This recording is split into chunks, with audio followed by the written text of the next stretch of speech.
Islamic দেশে, মুসলমানের দেশে সমান অধিকারের জন্য যেই সমস্ত তারা প্রস্তাব পেশ করছে, মিছিল মিটিং করতেছে, এটা সম্পূর্ণই অযৌক্তিক এবং সম্পূর্ণ নিতান্তই মূর্খতার পরিচয়ক।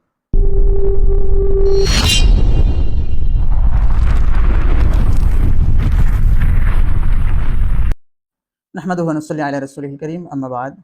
সুপ্রিয় উপস্থিতি, বর্তমান বাংলাদেশের মধ্যে কিছু নারী কমিশন নামে কিছু নারীবাদী মহিলারা রয়েছে, যারা বর্তমান সরকারের কাছে কিছু অযৌক্তিক প্রস্তাব পেশ করেছে, যেটা সম্পূর্ণ কোরআন হাদিসের বিপরীত।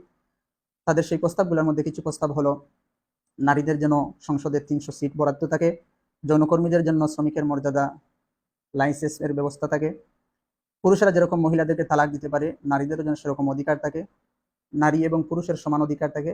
এরকম নানান অজুহাত নিয়ে বর্তমান তত্ত্বাবধায়ক সরকারের কাছে তারা অনেক তাদের আপত্তি পেশ করেছে, তাদের প্রস্তাব পেশ করেছে।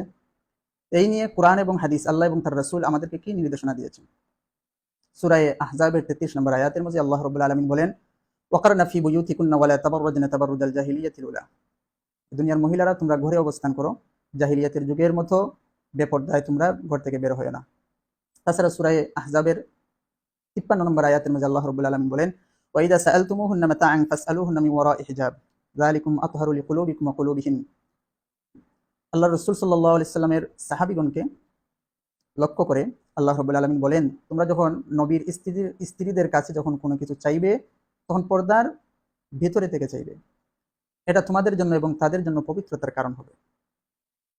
তাছাড়া বর্তমান সমাজের ভিতরে ইসলাম আমাদেরকে যে সমস্ত সুযোগ সুবিধা দিয়েছে, ইসলাম নারীদেরকে যে মর্যাদা এবং সম্মানের আসন দান করেছে, গোটা বিশ্বের মধ্যে ইহুদি, খ্রিস্টান, নাসারা, বৌদ্ধ বলেন, কারোর ধর্মেই নারীদেরকে এতটুকু মর্যাদা দেয়নি। ইসলাম নারীদেরকে যে সম্মান এবং মর্যাদা দান করেছে। বুখারী শরীফের একটি হাদিসের মধ্যে রয়েছে, আবু হুরায়রা রাদিয়াল্লাহু তাআলা আনহু থেকে বর্ণিত হাদিস, এক সাহাবী গিয়ে বলেন, ইয়া রাসূলুল্লাহ, আমার কাজের অধিকার পাওয়ার সবচেয়ে বেশি হকদার কার? আমার কাছ থেকে মর্যাদা এবং সম্মান বেশি পাওয়ার হকদার কে? রাসূল সাল্লাল্লাহু আলাইহি সাল্লাম বললেন, তোমার মা। সেই সাহাবী আবার জিজ্ঞাসা করলেন, ইয়া রাসূলুল্লাহ, তারপর কে? আল্লাহর রাসূল বললেন, তোমার মা। সেই সাহাবী আবার জিজ্ঞাসা করলেন, তারপর কে? রাসূল সাল্লাল্লাহু আলাইহি সাল্লাম বললেন, তোমার মা।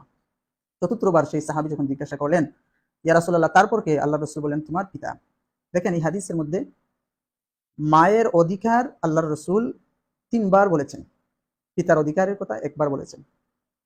16 আনার ভিতরেই 12 আনা মহিলাদের অধিকারের কথা আল্লাহর রাসূল বলে গেছেন। পুরুষদেরকে 4 আনা অধিকার দিয়েছেন। তো 4 আনা আর কোথায় 12 আনা? অথচ বর্তমান সময়ের মহিলারা দাবি করতেছে যে তাদের যেন 8 আনায় নিয়ে আসা হয়। ইসলাম দিয়েছে 12 আনা, আর তারা আনতে চায় 8 আনার ভিতরে। উচিত ছিল পুরুষেরা সেই মিছিল করা, যে আমাদের অধিকার কম। এই সমস্ত সমান অধিকার নিয়ে যারা রাস্তাঘাটে মিছিল মিটিং এবং প্রোপাগান্ডা করে থাকেন, যে সমস্ত নারীবাদী মহিলারা, তাদের চক্রান্ত হলো ইসলাম এবং মুসলমান মহিলাদের ইজ্জত নষ্ট করা, মহিলাদের সম্মানহানি করা, হেনস্থা করা, ইফটিজিংকে শিকার করা। খ্রিস্টানরা, পশ্চিমা বিশ্বের ইহুদি খ্রিস্টানরা সেই সমস্ত দেশের মধ্যে তাদের যে মহিলাগুলা রয়েছে, তারা এই সমস্ত মহিলারা তাদের হক থেকে, তাদের অধিকার থেকে বঞ্চিত, তাই তারা সমান অধিকারের জন্য বিভিন্ন সময় মিছিল মিটিং করে থাকে। ইসলামিক দেশে, মুসলমানের দেশে সমান অধিকারের জন্য যেই সমস্ত তারা প্রস্তাব পেশ করছে, মিছিল মিটিং করতেছে, এটা সম্পূর্ণই অযৌক্তিক এবং সম্পূর্ণ নিতান্তই মূর্খতার পরিচয়ক।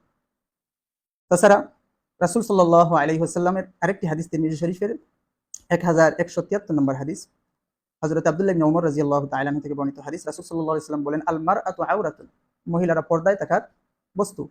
ফাইদা খারাজাত ইস্তাশরাফাহা শাইতান, মহিলারা যখন ঘর থেকে বাহির হয়, তখন শয়তান তাদেরকে ধোঁকায় ফেলে দেয়। যখন মহিলারা বেপরদায় সমান অধিকার করতে চায়, সংসদে তাদের আসন চাইতেছে, এরকম যৌনতার জন্য তাদের লাইসেন্স চাইতেছে, এটা আমাদের ইসলাম এবং মুসলমানকে ধ্বংস করার জন্য তাদের এই প্রোপাগান্ডা। যৌনতা ইসলামে নারী পুরুষের অবাধ সম্পর্ক, এটা সম্পূর্ণভাবে হারাম।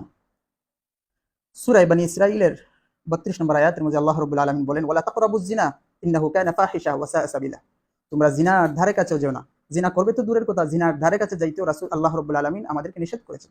আর বলেছেন, ইন্নাহু কানা ফাহিশা, এটা অশ্লীল কাজ, ওয়া সাআ সাবিলা, এটা অত্যন্ত গর্হিত পথ।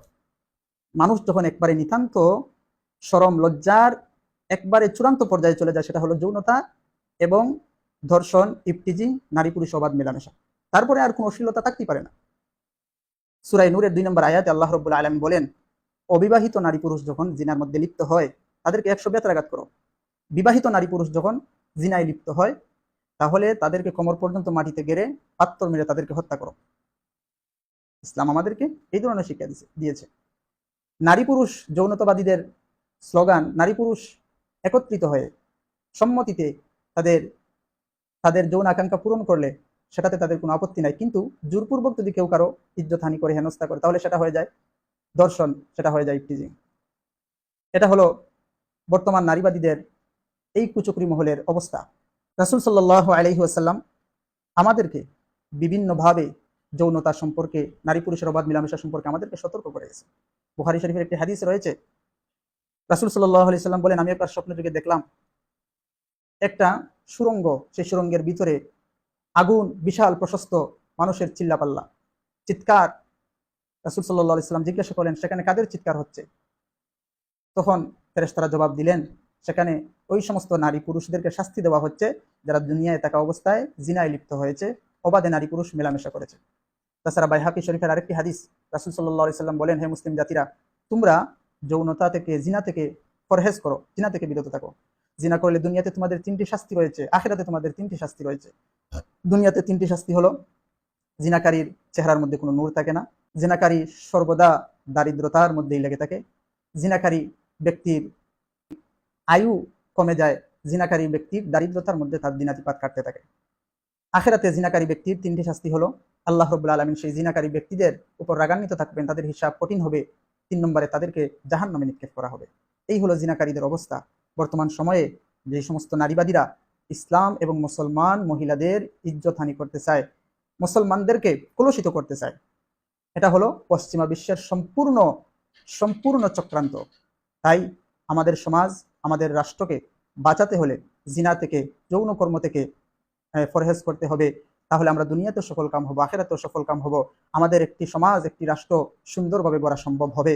তাই আসুন, আমাদের সমাজের ভিতরে যারা যৌনতার জন্য লাইসেন্স বা শ্রমিকের আবেদন করেছে, যৌনতার জন্য ওপেন ব্যবস্থা চাচ্ছে, তাদের বিরুদ্ধে আমরা সোচ্চার হই, তাদের জন্য আল্লাহ তাআলার কাছে হেদায়েতের দোয়া করি। আল্লাহ রাব্বুল আলামিন আমাদের সবাইকে দ্বীনের সহিহ সমঝ দান করুন। ওয়া আখিরু দাওয়ানা আনিল হামদুলিল্লাহি রাব্বিল আলামিন।